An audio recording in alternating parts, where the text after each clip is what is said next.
Bloomquist, of course, two-time series champ. Beside him will be Billy Moyer. Mr. Smooth is always a threat at these big money races. On the inside of row 2 will be Wendell Wallace looking for his first series win.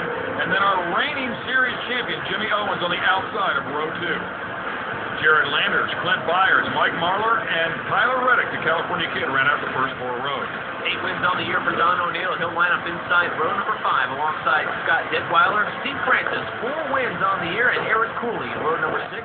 Jonathan Davenport for Clint Boyer Racing alongside Rodney Wing, Rick Rickman, and Billy Moyer Jr. round out your top 8 rows. Kid Smooth will start 16th. John Blankenship on the inside of row 9 alongside Eric Wells and Earl Pearson Jr., the 4-time series champ on the inside of row 10, Chad Thrash. Rob Klepper's new favorite driver, Ronnie Lee Hollingsworth, Brad Neat, Shep Lucas, and Scott Creel round out the first 24 drivers, and Chris Wall has rejoined the series with us here tonight. Nice to have him back.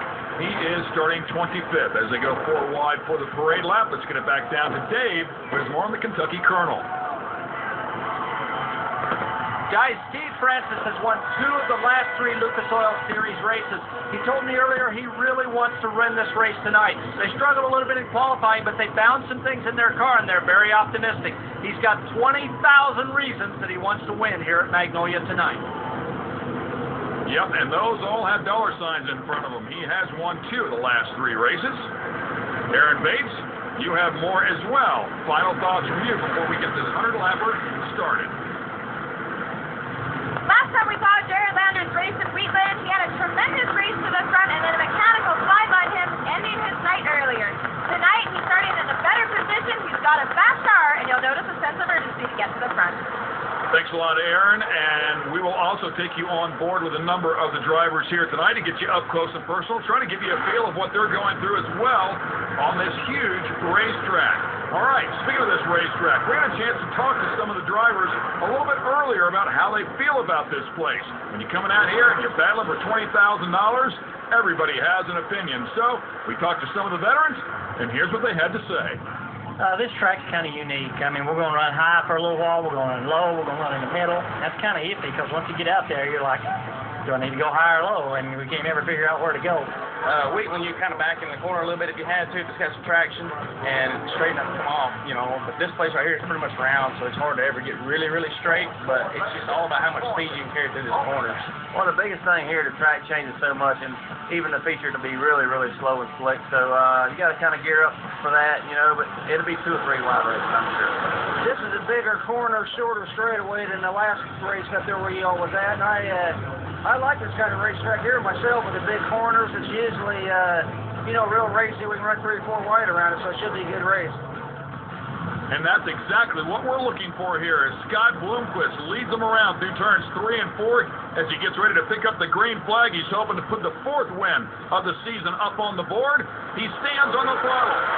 800 horsepower comes to life. Billy Moyer slides up high by the wall and has to regroup. Yeah, they talked about 2 and 3 wide racing there. You can see it off turn 2 as Scott Bloomquist leads them into turn 3. But here comes Wendell Wallace working the low line and solidly left number 1. This season. Well, Wendell Wallace off to a great start as we go on board with Jared Landers from General Tire. A bit deeper inside of the field with the number 6 car. Got off to a great start, and now looks like Bloomquist is going to try to run the top for a little bit. See Don O'Neill, the yellow number 71, working the low line. You heard Jimmy Owens say, bottom's going to be fast, top's going to be fast, the middle could be fast. So a lot of different racing groups here tonight. There's now a 3 and 4 car battle for the lead. Yeah, Mike Marlar definitely leaning on Wendell Wallace there just behind him. You talk about the bottom being fast. I think we need to talk about Don O'Neill being fast as we go on board with Optima batteries because he has been a rocket ship.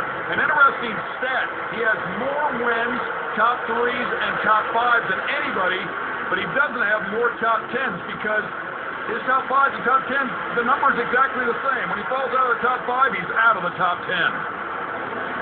And the caution comes out here early. And we've got one stopped on the front straightaway. That is the 33B of Eric Cooley coming to a stop. So caution lights coming on for the first time here in this year's Clash of the Mag. Cooley, driver out of Fulton, Mississippi, a multi-time dirt late model champion. Made the feature 1 year ago, finished up 17th here at the Clash of the Mag. See, if we can get him restarted. Maybe we can find out what's happened here as well.